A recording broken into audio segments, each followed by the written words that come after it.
প্রাথমিক বিদ্যালয়ের শ্রেণীকক্ষের পাশেই গরুর খামার, দুর্গন্ধযুক্ত পরিবেশে ক্লাস করছে শিক্ষার্থীরা। এমন চিত্রেরই দেখা মিলেছে গাজীপুরের টঙ্গী ২৭ এলাকার গুটিয়া সরকারি প্রাথমিক বিদ্যালয় প্রাঙ্গণে। এলাকাবাসীর অভিযোগ, দীর্ঘদিন ধরেই নিয়ম বহির্ভূতভাবে খামার ভাড়া দিয়েছেন বিদ্যালয়টির প্রধান শিক্ষক খায়রুন্নেসা। শিক্ষার্থীদের ভর্তি না নেওয়া সহ অভিযোগ রয়েছে বিদ্যালয়ের সাবমার্সিবলের পানি ব্যবহার করা হচ্ছে জমির সেচ কাজে, তাও আবার অর্থের বিনিময়ে। সোমবার দুপুরে প্রধান শিক্ষকের বিরুদ্ধে এসব অনিয়মের অভিযোগ টেনে টঙ্গী উপজেলা প্রাথমিক শিক্ষা অফিসার বরাবর এলাকাবাসীর পক্ষে লিখিত আবেদন করেন অ্যাডভোকেট জালাল খান। এর আগে রবিবার সকালে বিদ্যালয় প্রাঙ্গণে প্রধান শিক্ষক খায়রুন্নেসার অপসারণ চেয়ে মানববন্ধন করেন তারা। স্কুলের প্রধান শিক্ষিকা আমাদের পাশের যে জায়গাগুলো আছে প্রায় ২০-২৫ বিঘা জমি, এখানে উইন্টার সিজনে পানি না থাকার কারণে উনি আমাদের স্কুলের যে সাবমার্সিবলটা এবং গভর্নমেন্ট ইলেকট্রিসিটি দিয়ে উনি টাকার বিনিময়ে পানি দিচ্ছে। পাশে একটা গরুর খামার উনি ভাড়া দিচ্ছেন, এক লোকের কাছে ভাড়া দিচ্ছে এবং স্কুলের আয় ব্যয় ওনার কোনো আমাদের কাছে বলতে চায় না। আমরা যখন আসছি যে স্কুলে স্টুডেন্ট ভর্তি করব বা নতুন ভর্তি করতে চাই বা এটা সেটা উনি আমাদের কোনো প্রাধান্য দিচ্ছে না। জেলা শিক্ষা অফিসারের কাছে আমরা ওনার অপসারণ চাই।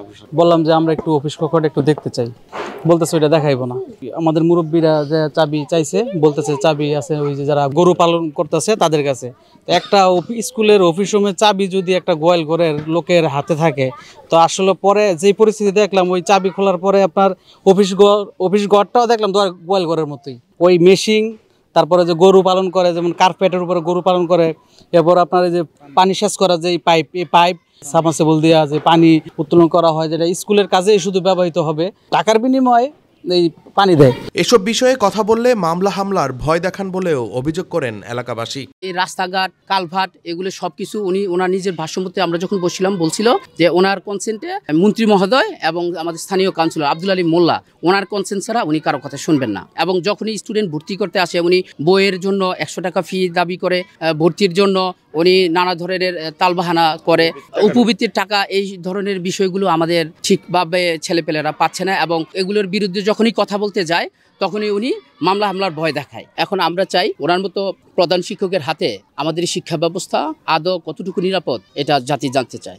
শিক্ষা প্রতিষ্ঠানে পড়াশোনার মনোযোগী হওয়ার জন্য স্টুডেন্টদের একটা পরিবেশের দরকার হয়, যেখানে আমাদের এই প্রাথমিক বিদ্যালয়ের পাশেই আছে একটা খামার, যেখানে থেকে দুর্গন্ধ তৈরি হয়। অভিভাবকের পেশাগত একটা দিক আছে, সে কৃষক হতে পারে, সে কামার হইতে পারে, সে টিচারের ছেলে মেয়ে হইতে পারে, কিন্তু তার পরিচয় তো তার এটা দিয়ে তার শিক্ষা থেকে বঞ্চিত করা যেতে পারে না। নতুন বাংলাদেশে শিক্ষার আলো ছড়াতে সংশ্লিষ্ট ঊর্ধ্বতন কর্মকর্তাদের কাছে বিদ্যালয়ের প্রধান শিক্ষক খায়রুন্নেসা বেগমের অপসারণের দাবি জানান তারা।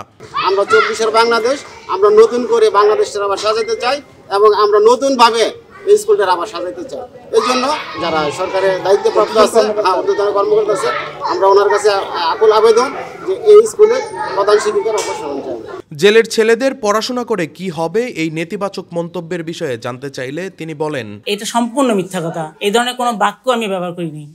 বলা হয়েছে যে ও আমার পুরান বাচ্চা, এটাই শুধু বলা হয়েছে, আর কোনো শব্দই উচ্চারণ করেন। এটা ভুল একটা তথ্য।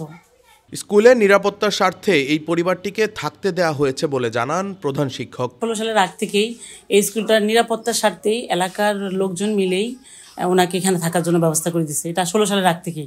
এদিকে ভাড়ার বিষয়ে অস্বীকার করলেও অপরিচ্ছন্ন খামারের বিষয়ে সাফাই গাইলেন খায়রুন্নেসা বেগম। এটা হলো কি, স্কুলের সাথে ওনাকে রাখা হয়েছে, এখানে কোনো ভাড়া দেওয়ার ব্যাপার আসে না। মাঝে মাঝে হয়তো একটু ওনাদের অবহেলার কারণে হয়তো একটু নোংরা হয়, কিন্তু বেশিরভাগ ক্ষেত্রে ওনারা পরিষ্কার করে রাখার চেষ্টা করে। লিখিত অভিযোগের বিষয়ে টঙ্গী উপজেলা প্রাথমিক শিক্ষা অফিসারকে একাধিকবার কল করলেও তিনি রিসিভ করেননি। তবে অভিযোগ করে থাকলে অবশ্যই ব্যবস্থা গ্রহণ করা হবে বলে জানান গাজীপুর জেলা প্রাথমিক শিক্ষা officer Mohammad Masud Bhuiyan. Desk report, metro TV.